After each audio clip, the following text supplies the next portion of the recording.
sunt aricioaică, pentru că înțep ca un arici atunci când mă enervez, iar sosul meu catâr, pentru că este încăpățânat.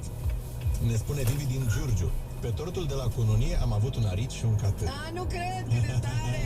Foarte mișto asta, foarte îmi place. Avem și mesaje vocale de la voi, lucru pentru care vă super mulțumim. Hai să ascultăm și o parte din ele.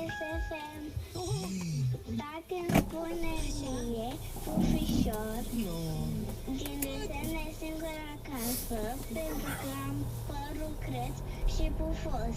Vai, și noi te pupăm. Vai, ăsta cred că e cel mai adorabil mesaj de vă.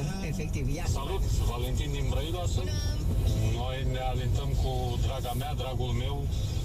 Mi se mai zice și tati, pentru câteodată. Iar când suntem nervoși, supărați, ne spunem pe nume. Valentine, Madalino, vă pup. La revedere. Așa se întâmplă. Dar pentru tati am...